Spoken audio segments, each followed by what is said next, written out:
Ya, ini kita ke kesimpulan video pertama tadi ya. Maaf ngeditnya tadi kelompatan untuk kesimpulannya ya. Jadi kesimpulan dari video pertama kita tadi adalah semua hal berawal dari pikiran. Di keyakinan saya, Tuhan itu seperti prasangka hambanya. Kita ngomong bisa ya insya Allah jadinya bisa. Kita ngomong nggak bisa ya insya Allah juga akhirnya nggak bisa.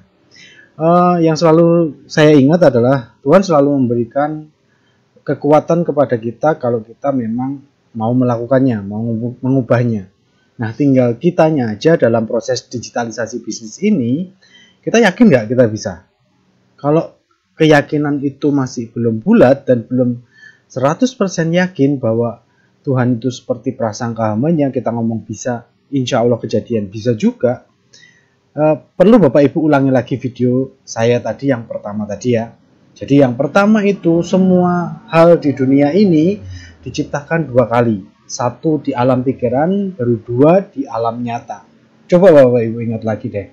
Semua hal di dunia ini diciptakan dua kali, di alam pikiran dan di alam nyata. Oke, gitu aja kesimpulan untuk video pertama tadi. Sekarang kita lanjut ke materi yang kedua.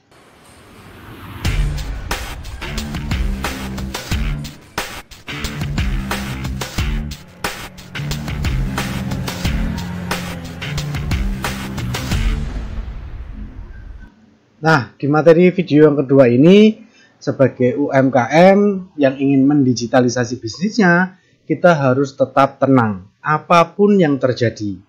Ini bukan materi tentang bagaimana caranya kita cara cepat dapat uang dari internet dengan model digital atau cara agar bisnis kita langsung sukses dengan digitalisasi. Bukan, sekali lagi ini bukan cara instan seperti itu. Nggak ada, kalau menurut pengalaman saya selama ini nggak ada. Hanya saja ketika kita memanfaatkan teknologi digital dengan baik, pekerjaan kita akan jauh lebih mudah, jauh lebih efisien, dan insya Allah jauh lebih menghasilkan lebih banyak lagi. Yang pertama itu emotional skill yang kita butuhkan. Kita harus yakin dan percaya bahwa semua bisa dilakukan asal tahu caranya. Semua hal. Coba Bapak Ibu ingat lagi kejadian di masa lalunya. Sebenarnya semua hal itu bisa diselesaikan, hanya saja kitanya nggak tahu caranya. Kalau itu diselesaikan oleh orang yang tahu caranya, pasti bisa kan? Nah, sama halnya dengan digitalisasi ini nanti. Jadi semua itu bisa. Jangan ngomong nggak bisa, wah saya kayak gini kayak gini. Itu hanya alasan saja yang menghambat pertumbuhan bisnisnya. Jadi seperti inilah yang sering menghambat pertumbuhan sebuah bisnis untuk skala di UMKM. Ketika seorang pemilik bisnis masih belum bisa selesai dengan dirinya sendiri, kemungkinan kecil deh bisnisnya itu akan bisa tumbuh dan berkembang sesuai dengan harapan. Karena ya si pemilik bisnis ini belum selesai sama masalah-masalah dirinya, masalah keluarganya, masalah mental blocknya, masalah hal-hal pribadi yang berada di luar bisnisnya. Entah itu dia nggak percaya diri ngomong di depan publik, entah itu keluarganya yang belum bisa kompak, entah itu dirinya takut terkenal, takut gagal misalnya kayak gitu. Ada banyak mental block yang ada di dalam diri kita sebenarnya. Saya pun juga merasakan demikian dan saya baru lepas di mental block ini ketika saya di usia 22 atau 23. Setelah saya berkumpul dengan orang-orang yang jauh lebih tinggi berdasarkan status ekonomi, status kesuksesan, spiritual, dan pengalaman hidupnya. Karena ternyata inilah yang membuat bisnis kita tidak cepat untuk tumbuh dan berkembang. Ada banyak mental block dalam diri kita. Oh, saya hanya anak SMA, tidak bisa bergaul dengan orang yang lebih tinggi. Saya penghasilannya masih sekian, saldo rekening saya masih sekian, saya nggak pantas untuk bergaul sama mereka. Kayak gitu. Banyak hal yang membuat kita itu terhambat pertumbuhan bisnisnya ya karena kita masih belum selesai sama diri kita.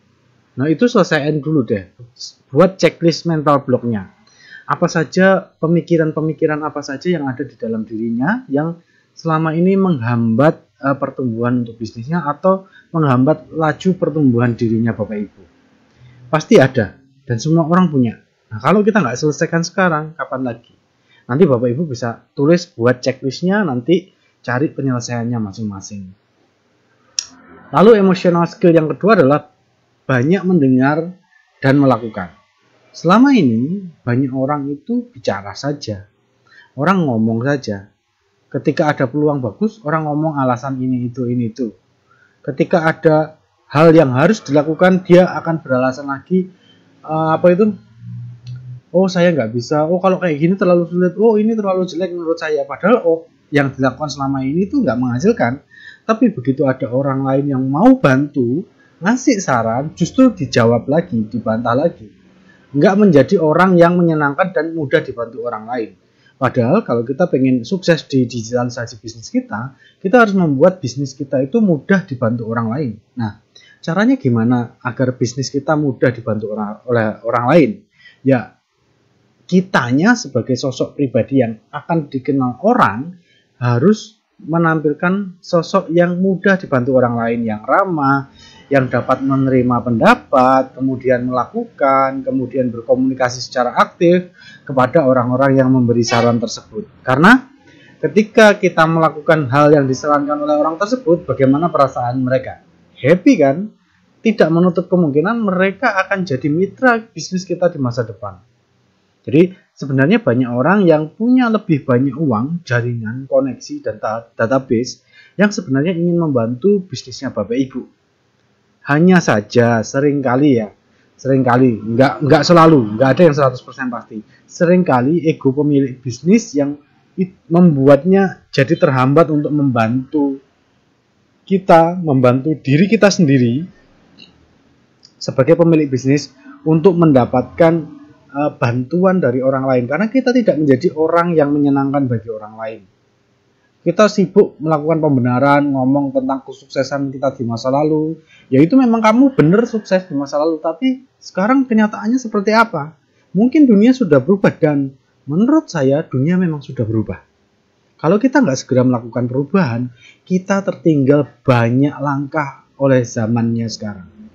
Jadi solusinya sekarang adalah Bapak Ibu letakin deh egonya terlebih dahulu sebagai seorang pemilik bisnis. Letakin egonya benar-benar. Buat diri kita bisa menerima keadaan, mengakui kegagalan, tapi kita bertumbuh. Nah, gunakan ego itu nanti ketika pada saat yang diperlukan. Misalnya, kita mau menentukan kerjasama sama orang. Oh, orang ini bagus nggak? Orang ini nggak bagus nggak? Itu ego. Kalau menurut Bapak Ibu itu bagus, lakuin. Karena egonya Bapak Ibu ini sudah pada tempatnya. Asalkan sudah dengan track record pengalaman ya. Bukan hanya dengan maunya saya, tapi berdasarkan data, fakta, dan track record pengalaman. Kayak gitu yang untuk banyak mendengar, banyak melakukan. Jangan terlalu banyak bicara. Kita punya 2 telinga, 1 mulut. Jadi lebih banyak mendengar orang lain, lalu lakukan apa yang disarankan oleh orang lain, karena bisa jadi itu jadi pembuka rezekinya kita. Yang ketiga, yang benar belum tentu benar. Dulu saya hidup di dunia yang kamu salah saya benar, kamu salah saya benar, kayak gitu. Itu ya memang diperlukan kadang-kadang, tapi tidak harus selalu seperti itu. Kalau kita terbiasa seperti itu, nanti kita akan tertutup oleh wawasan-wawasan baru, ilmu-ilmu baru akan tertutup semuanya karena kita sudah merasa benar dan yang lain salah.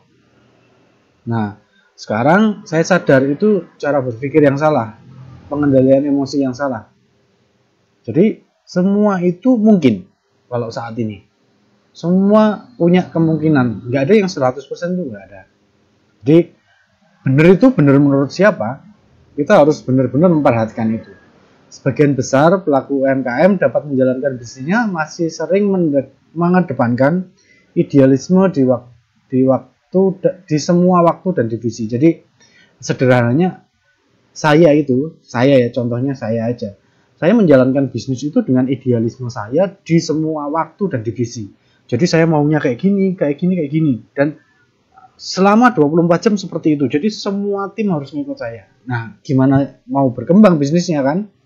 Padahal tim itu gunanya untuk bantuin kita mikir, bantuin kita ngarahin kita kalau kita salah juga. Kayak gitu. Jadi kalau kita terus mengedepankan idealisme tidak pada tempatnya, ini bisa berbahaya untuk bisnisnya Bapak Ibu.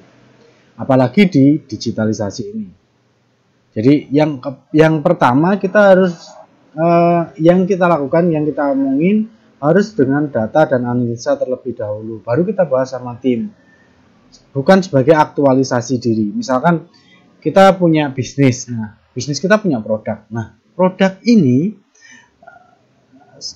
tidak bisa untuk proses digitalisasi ini, karena digitalisasi artinya kita harus bisa mengirim barang kemanapun orang membutuhkan. Nah, kalau barangnya itu tidak bisa dikirimkan ke semua orang di dunia ini, proses digitalisasinya tidak akan maksimal. Jadi tidak semua produk bisnis kita nanti bisa digitalisasi. Mungkin produk kedua, produk ketiga. Jadi ego seperti itu, saya maunya yang produk ini bagus. Itu namanya idealisme kita. Kita nggak bisa menyesuaikan diri dengan digitalisasi ini.